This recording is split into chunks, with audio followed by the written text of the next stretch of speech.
നിന്റെ പേര് മമ്മൂട്ടി എന്നാണ്. മുഹമ്മദ് കുട്ടിയേക്കാളും അരോചകമാണ് അന്നത്തെ. കാരണം കളിയാക്കി വിളിച്ചൊരു പേരാണ് ഈ മമ്മൂട്ടി. ഞാൻ മമ്മൂട്ടി എന്ന് വിളിച്ചാണ്.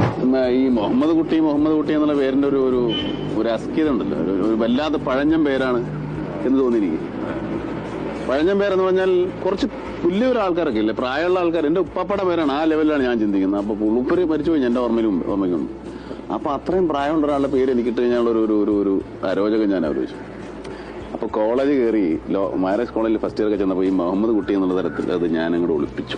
ആ പേര് അപ്പാടെ ഞാനതങ്ങ് മറച്ചിട്ട് എന്റെ പേര് ചോദിക്കുന്നവരോടൊക്കെ ഞാൻ ഓമർ ഷെരീഫ് എന്ന് പറഞ്ഞു. അങ്ങനെ അപ്പൊ നമ്മുടെ അന്നത്തെ കാലത്ത് ഈ ഐഡന്റിറ്റി കാർഡ് കോളേജിൽ ഓർമ്മയില്ലേ?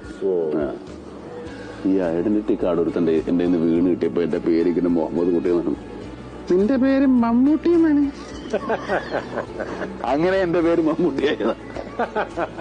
അതായത് ഒരു കള്ളത്തരം വെച്ച് ഞാൻ പിടിച്ചു. എന്നെ അവർ പിടിച്ചിട്ട് ശശിധരൻ എന്ന് പറഞ്ഞിട്ട് ഒരു ഫ്രണ്ടാണ്, അവനിപ്പോ എവിടെയാണാവോ. അപ്പൊ അവൻ പാറ്റേൺ ടൂലാണ് പഠിക്കുന്നത്, ഞാൻ BA ഡിഗ്രി. അതിനുശേഷം ഞാൻ മമ്മൂട്ടിയായി. അത് ഈ മുഹമ്മദ് കുട്ടിയേക്കാളും അരോചകമാണ് അന്നത്തെ. കാരണം കളിയാക്കി വിളിച്ചൊരു പേരാണ് ഈ മമ്മൂട്ടി. ഞാൻ മമ്മൂട്ടി എന്ന് വിളിച്ചാണ്. പക്ഷെ ആ മമ്മൂട്ടിയാണ് പിന്നീട് ഈ മമ്മൂട്ടി ആയത്.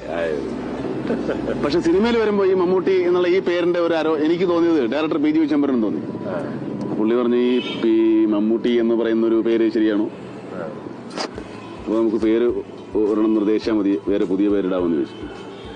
അപ്പൊ പടത്തിന് നല്ല വേഷമാണ്, പേരിന് വേഷം പിടിച്ചാൽ ഈ വേഷം പോകുമോ? അത്ര വലിയൊരു പേഴ്സണാലിറ്റി, ഒരു വ്യക്തിത്വം ഒന്നും ആയിട്ടില്ല നമുക്കൊന്നും. ഒന്നും മിണ്ടിയില്ല ഞാൻ. പക്ഷെ പരസ്യങ്ങളിൽ പേര് വന്നു. പക്ഷെ അതിനു മുമ്പ് വിൽക്കാനുള്ള സ്വപ്നങ്ങളിൽ മമ്മൂട്ടി എന്ന് പറഞ്ഞ് മേളയിൽ ഞാൻ അഭിനയിച്ചിട്ടുണ്ട് മമ്മൂട്ടിയെന്ന്. അല്ലാതെ ഇനിയിപ്പോ പുതിയൊരു പേര് വന്നാലും എനിക്കറിയാം ഇത് വലിയ കാലം നിൽക്കാൻ പോകുന്നത്. ഇവർ പരസ്യങ്ങളിൽ സജിൻ എന്ന് എഴുതിയിട്ട് ബ്രാക്കറ്റിൽ മമ്മൂട്ടി എന്ന് എഴുതി. മനസ്സിലായി? സജിൻ. ഇങ്ങനെ ഒരു പേര് ഞങ്ങൾ ചിലപ്പോ ഒന്ന് മാറ്റം പറഞ്ഞു. പേര് മാറ്റിട്ട് പടത്തിൽ വേഷം കിട്ടിയാൽ മതി, പിന്നെ നമ്മൾ ആളാകുമ്പോൾ മാറ്റല്ലോ. പക്ഷെ അവരങ്ങനെ ആ പേരിന് വലിയ ഒരു സ്ട്രെസ് കൊടുത്തില്ല. പരസ്യത്തിൽ സജിൻ, ബ്രാക്കറ്റിൽ മമ്മൂട്ടി. അതെന്താണ്? അപ്പൊ ആൾക്കാർ ആ സജിൻ അങ്ങ് വെട്ടിക്കളഞ്ഞു.